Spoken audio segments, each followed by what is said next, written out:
Proses terjadinya kemerdekaan Indonesia merupakan bagian dari perjalanan panjang bagi tanah air kita tercinta.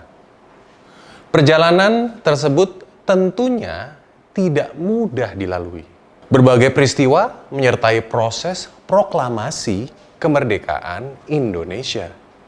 Bagaimana sih proses kemerdekaan Indonesia itu? Yuk, kita simak berikut ini, ya.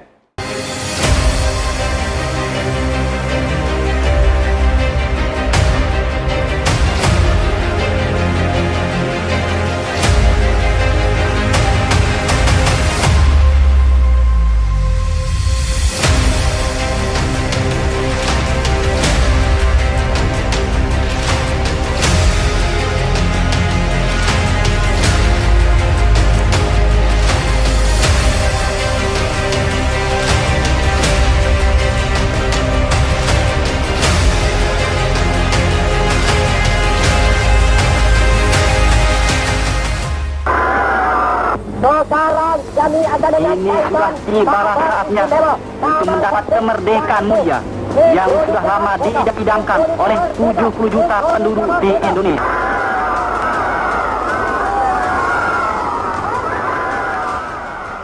Proklamasi.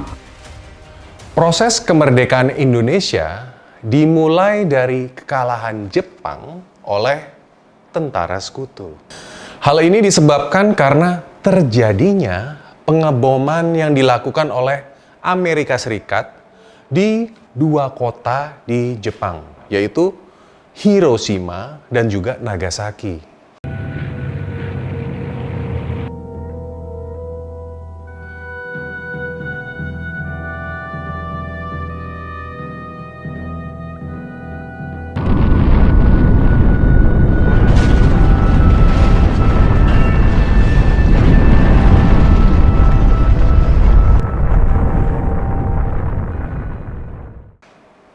Pengeboman ini terjadi pada tanggal 6 dan 9 Agustus 1945.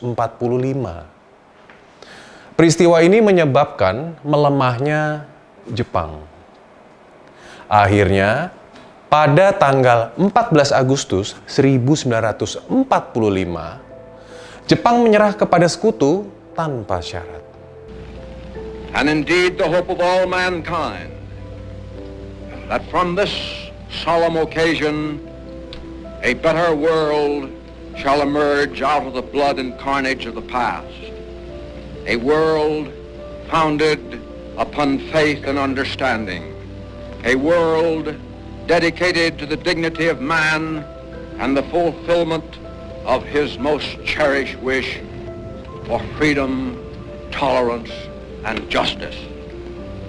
I now invite the representatives of the Emperor of Japan and the Japanese government and the Japanese Imperial General Headquarters to sign the instrument of surrender at the places indicated.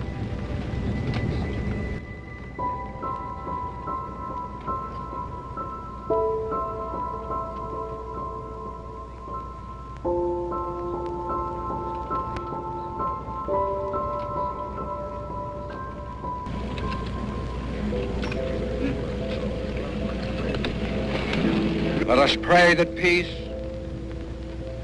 be now restored to the world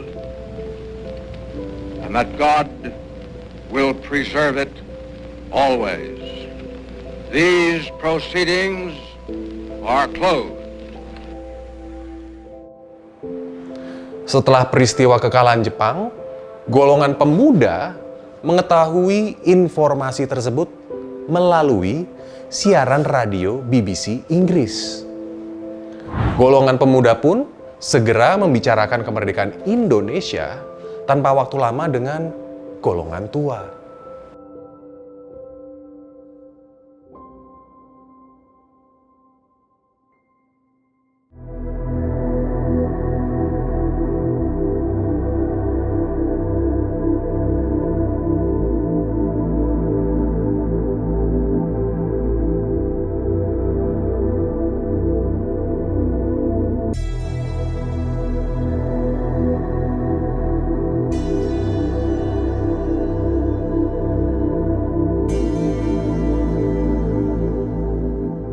Proses kemerdekaan Indonesia pun berlanjut ke peristiwa Rengas Dengklok.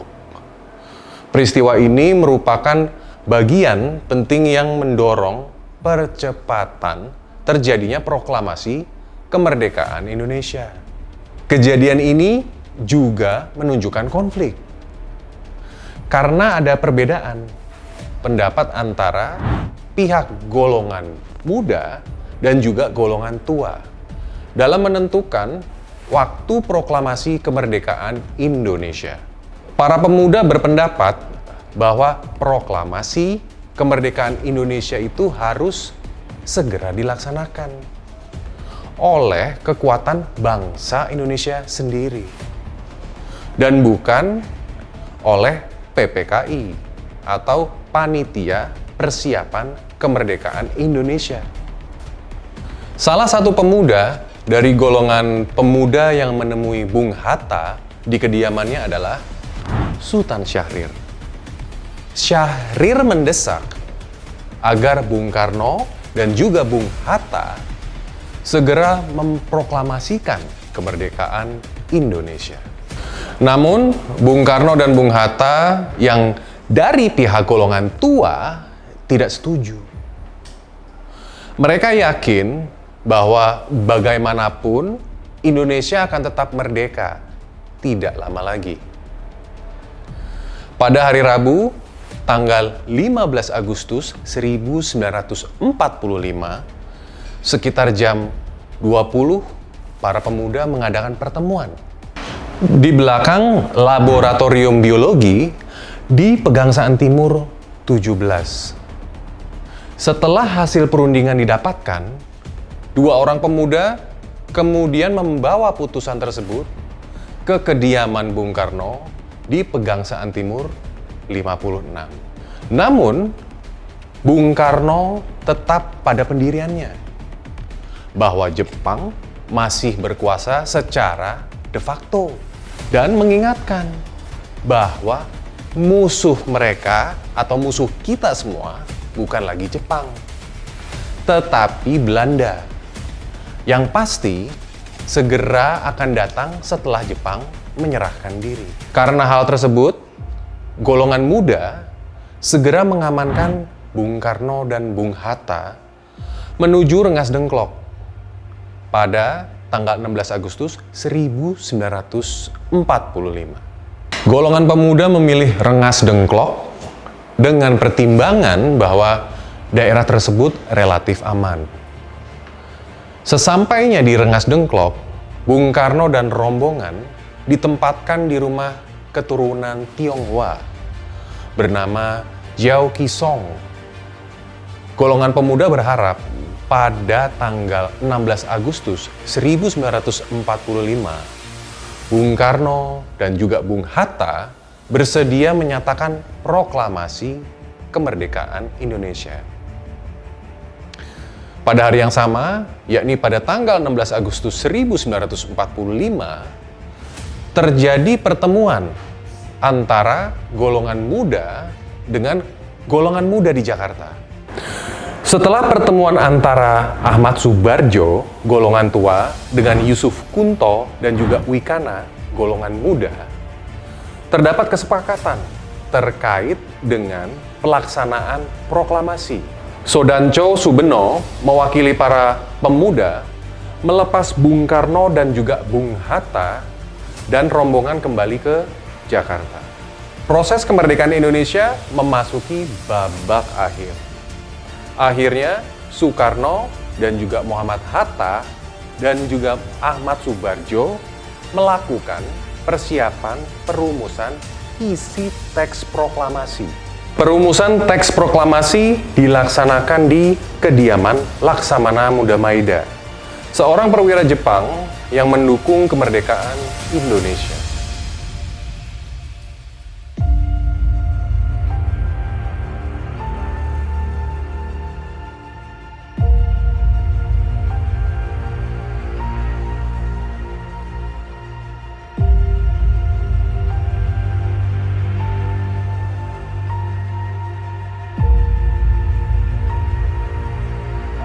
Bung Karno pertama kali menuliskan kata pernyataan proklamasi sebagai judul pada pukul 3 dini hari.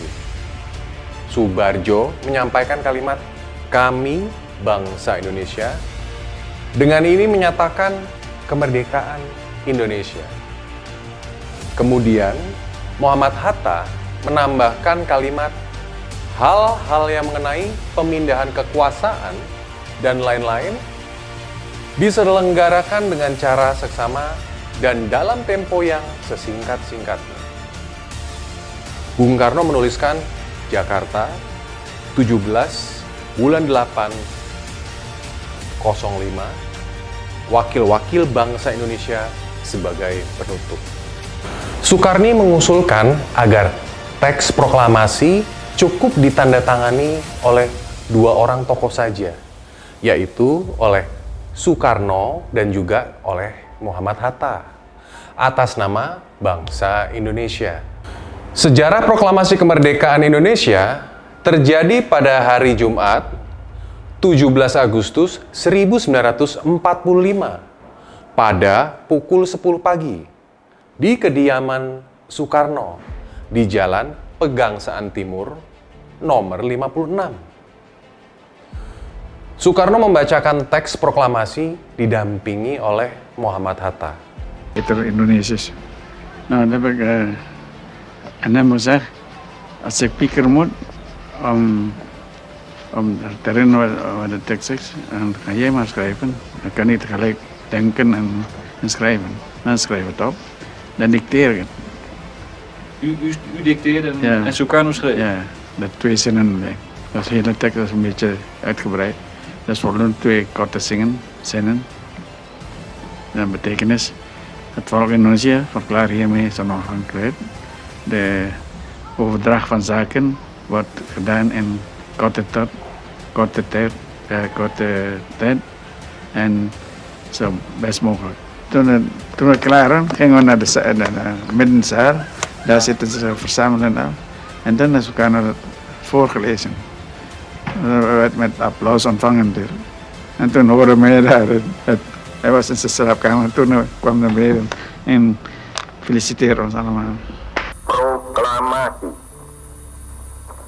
Kami, bangsa Indonesia, dengan ini menyatakan kemerdekaan Indonesia.